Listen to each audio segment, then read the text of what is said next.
The stories of Mahabharata, retold by Shudipta Bhaumik.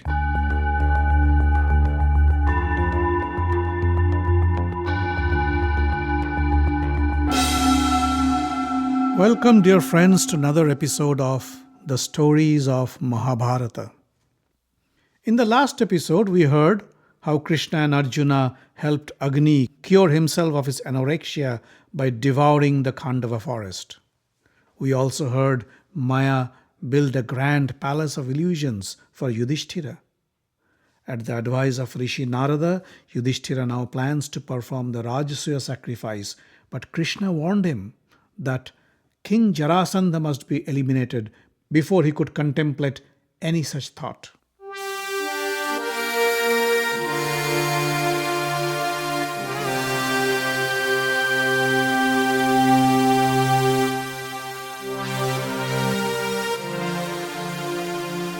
Yudhishthira was curious to know more about Jarasandha. He asked Krishna, "Who is this Jarasandha? How could he terrorize you and still live on this earth?"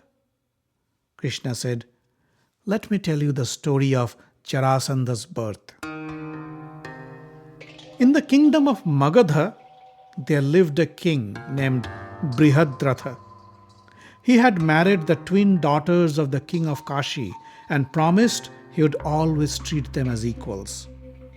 But the queens failed to give him a son, and the king was getting old. One day, the great sage Chanda Kaushik came to visit King Brihadratha.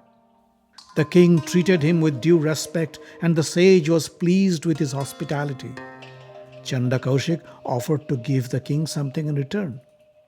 The king told the sage of his wish to have a son. The sage then gave the king a blessed mango fruit and said, "Go and give this fruit to your queen. By God's grace, soon you will have a handsome son." Staying true to his words, King Brihadratha cut the mango into two halves and offered the pieces to his queens to eat. But when the time arrived, each queen gave birth to half a child, as if the boy was split from head to toe in two equal parts. Each half had one eye, one arm, one foot, and a divided torso. The queens were scared to see such grotesque offsprings. They asked the maids to abandon the body parts outside the palace.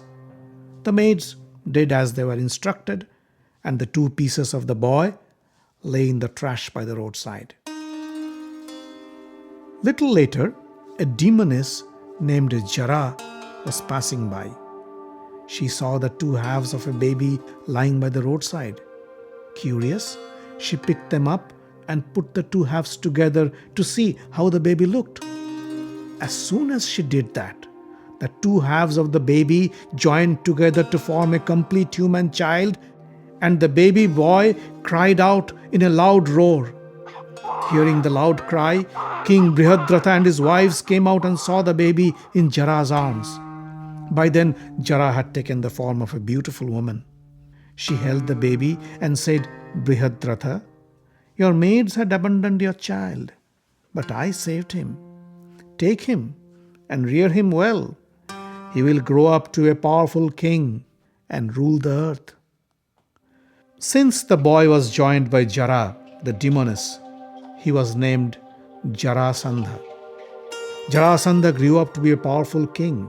He was blessed by the sage Chanda Kaushik to rule over the kings and gained the power to witness Lord Shiva.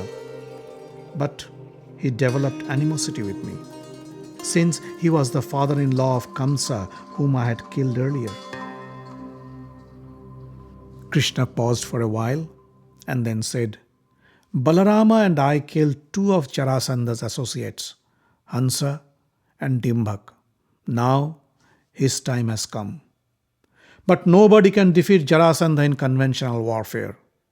The only way to kill him is to fight him one-on-one, in a hand-to-hand combat. The three of us, Bhima, Arjuna and I, should be able to destroy Jarasandha. I would come up with a strategy.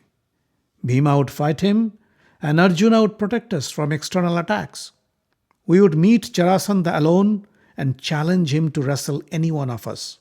I am sure the arrogant king of Magad would pick Bhima as his contender, for he wouldn't consider Arjuna or me to be worthy enough to fight him.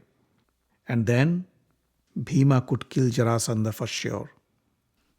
So, if you trust me, please permit them to go with me. Yudhishthira was ashamed to hear this. With folded palms, he said, O Lord, please forgive me. How can I not trust you? You are our greatest friend, philosopher, and guide.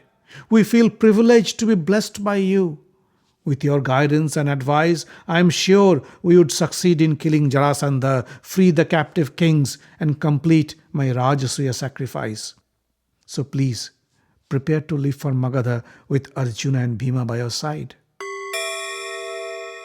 Disguised as graduate Brahmins, Bhima, Arjuna, and Krishna left for Magadha. They travelled through the Gangetic plains and arrived at the gates of Giribraja, the capital of Magadha. But they didn't enter the city through the main gates. Let's enter the city through the Chaitaka mountains. The terrain is rough, but it will lead us straight to the rear entrance of the palace of Jarasandha, advised Krishna. They entered the palace through the back door, which was left unguarded. Inside the palace, they walked through the hallways almost unnoticed by all, and entered the royal chamber without anybody stopping them. They stood in front of Jarasandha and said, O king, let peace be with you. Jarasandha was then observing a fast to perform a ritual. He was surprised to see the strange Brahmins, but still he paid his respects and asked them to sit down. Bhima, Arjuna, and Krishna took their seats. Jarasandha said, You look like Brahmins, and you have dressed like Brahmins. You wear garlands and sandalwood paste like Brahmins. But I see you carry the marks of bowstrings in your arms. You have also avoided the royal entrance to the palace and came through the back door. That raises questions about your identity. Tell me the truth. Who are you? Krishna looked straight into Jarasandha's eyes, and with a calm voice he said, Brahmins, Kshatriyas, Vaishyas, all may wear garlands and sandalwood paste. But you are right. We are Kshatriyas, and our skills are with weapons rather than words. Clever people enter their enemy's house through the back door, and their friend's house through the main door. You are our enemy, so we prefer to use the rear entrance. But I don't recall you as my enemy. I haven't done any harm to you, so why do you take me to be your enemy? Asked Jarasandha. Krishna replied, You have kept 86 Kshatriya kings as prisoners and planned to sacrifice them to Lord Shiva. We are here to stop you from doing such evil and free the kings from their bondage. You have no right to offer human beings a sacrifice. So, we have come here to kill you and save the kings. I am Krishna, and these are the two sons of late King Pandu, Bhima and Arjuna.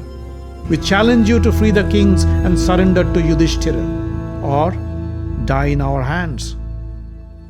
Jarasandha laughed and said, Krishna, you know that a winner has the right to do whatever he wants with the loot he conquers in a war. That's the norm. I defeated and captured these kings in legitimate war, and now I wish to offer them to my lord. I cannot let them go free. If you want to fight, so be it. Tell me, what kind of fight do you prefer? A formal war in the battlefield with soldiers and armies, or a hand-to-hand combat? Krishna said, We prefer hand-to-hand combat, and you can choose any one of us to fight you. Jarasandha looked at all three of them and said, Krishna, you and Arjuna are too weak to fight me. I can crush you in seconds. He looked at the muscular and heavy-set Bhima and said, Bhima is the right person to fight me. I choose him. A proper place for wrestling between Bhima and Jarasandha was identified. Priests and Brahmins blessed Jarasandha as he arrived the arena. Krishna blessed Bhima. Jarasandha took off his crown, tied his long hairs into a knot, and stepped into the arena. The two giants looked at each other and circled the arena, making loud growls like two angry lions. And then they pounced upon each other. They slapped and kicked each other while howling and grunting like wild elephants. The ground under them shook as they stomped the earth to intimidate each other. Sometimes Bhima would hurl Jarasandha to the ground, but he would jump back up on his feet and throw a thundering punch at Bhima's torso. A large crowd assembled to watch the great fight, which continued for days and nights. On the fourth day, Jarasandha became tired and took a break. Krishna then approached Bhima and said, You should not press an enemy who's tired, for the pressure might kill him. Fight with your arms and use as much force as he can tolerate. Bhima understood that Krishna was pointing out the weakness of Jarasandha. He said, Krishna, this evil man has killed many of your beloved friends. He does not deserve your kindness. Krishna said, Bhima, then show the strength you have inherited from your father Pavandeva, the god of the winds. Bhima growled and picked up Jarasandha above his head and spun him 100 times before thrashing him into the ground. He then held Jarasandha's feet with his two arms and with a powerful tug tore him apart at the seam where he was joined by Jara, the demoness. Jarasandha's death cry and Bhima's roar rang through the city, and the people of Magadha shuddered in fear. Krishna, Bhima and Arjuna left the dead body of Jarasandha at the gates of the palace and went to the dungeons to free the captive kings. The grateful kings bowed down before Krishna and said, We cannot thank you enough for saving our lives. Tell us, what can we do for you? Krishna smiled and said, Yudhishthira will perform the Rajasuya sacrifice. I request you to pledge your allegiance to Emperor Yudhishthira. The kings all agreed and left the palace. Krishna then installed Jarasandha's son Sahadeva as the king of Magadha and then returned to Indraprastha along with Bhima and Arjuna. Yudhishthira prepared for the great sacrifice while Krishna took his leave and returned to Dwarka with the promise to come back during the Rajasuya ceremony. Arjuna called upon Yudhishthira and said, Brother, we have got rid of Jarasandha, but we still need to secure formal allegiance from all the kings before you can start your Rajasuya sacrifice. If you could grant us your permission, we, your brothers, would like to travel to each of these kingdoms and demand their allegiance and ask them to pay their taxes. If they don't accept, we'd declare war against them and force them to yield to you. Yudhishthira knew that this was the next step before he could start the sacrifice ritual. He granted them his permission to begin their conquest. Each of the four brothers took along a huge contingent of army comprising of elephants, horses, cavalry, and foot soldiers. Arjuna went to the north, Bhima to the east, Sahadeva to the south, and Nakula to the west. As Krishna had predicted, the brothers hardly met with any resistance. Most of the kings agreed to accept Yudhishthira as their emperor and offered golds and jewels as taxes. Few of those who didn't want to surrender were crushed by the mighty Pandava brothers and their army. The mighty king Bhagadatta of Pragyotishpura didn't give in without a fight. But later, he too was defeated by Arjuna. Karna, Shishupala, and many other gallant kings of the east yielded to Bhima. Sahadeva had a tough fight with King Nila of the kingdom of Mahishmati. Nila was a friend of fire god Agni, and with his support, Nila became almost undefeatable. But Sahadeva pleased Agni with his worship, and Nila agreed to support Yudhishthira. Soon the four brothers returned from their conquests to the capital Indraprastha with huge amounts of wealth for the new emperor Yudhishthira. Rajasuya sacrifice is a long and expensive ceremony. The performer of the sacrifice must offer expensive gifts and pay honorariums to the thousands of invited Brahmins and other dignitaries. Arrangements must be made to host the royal guests who would stay for weeks. Thousands of men and women would be needed to serve the guests and take care of their needs. Halls, mansions, and dormitories need to be built for their lodging. Huge kitchens need to be built to cook their food. Performers and musicians must be retained to entertain them.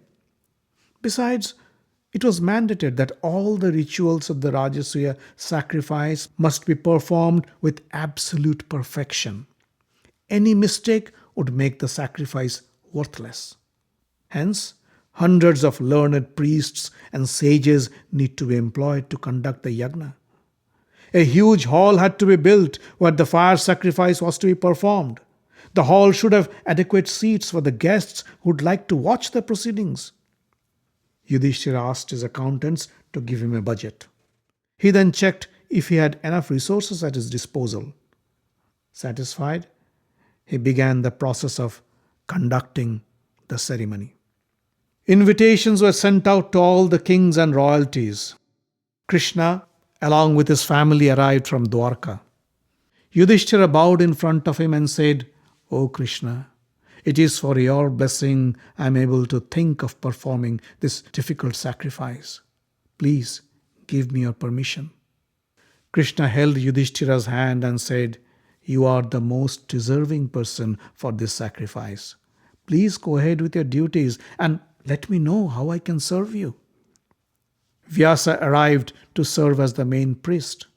From Hastinapur came Bhishma, Vidura, Drona, Kripa, Ashwathama, Shakuni, and many others. Duryodhana and his 99 brothers also accompanied them. Duryodhana's friend Karna came from Anga. Yudhishthira's father-in-law Drupad and his son Drishtadumna arrived from Panchal. Hundreds of kings and royalties poured into the city from all directions. Soon, the city of Indraprastha was teeming with kings from all over the country. Yudhishthira greeted Bhishma, Drona, Kripa, and other elders and said, "I took upon a huge task, and without your blessings and cooperation, I won't succeed. Please help me." Then he delegated several of the tasks to his relatives and friends. Dussashana was made responsible for food distribution, while Ashwathama would receive and greet the Brahmins. Bhishma and Drona would decide on the difficult issues and tasks. Dhritarashtra's charioteer Sanjay would serve the invited kings and royalties. Kripa would be responsible for the royal treasury, and Vidura would make all financial disbursements. Duryodhana was asked to receive gifts on Yudhishthira's behalf, and Krishna took it upon himself to cleanse the feet of all the Brahmins. The royal guests offered huge sums of gold and silver as donations for the ceremony. And when one king saw the other pour in wealth into the coffers, he would pour in more to show off his riches. Soon the coffers overflowed, and the amount collected was good enough to bear the expenses of the Rajasuya ceremony. With the blowing of the conch shells and ringing of the gongs, Narada, Vyasa, and the other sages entered the hall. They were followed by the invited kings and Brahmins. When the sages, kings, and Brahmins took their seats, Yudhishthira and his brothers approached the center stage and bowed before the guests to ask for their permission to begin the Rajasuya sacrifice. The sages raised their hands and said, "Let the great sacrifice begin."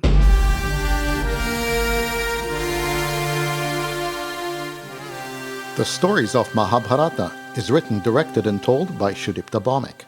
Audio engineering, original music, and sound design by Avi Ziv. The podcast is distributed under the Creative Commons non-commercial license. Find us online at facebook.com/Mahabharata podcast. Join the group for updates and news. Subscribe to the podcast using iTunes or any podcast catcher.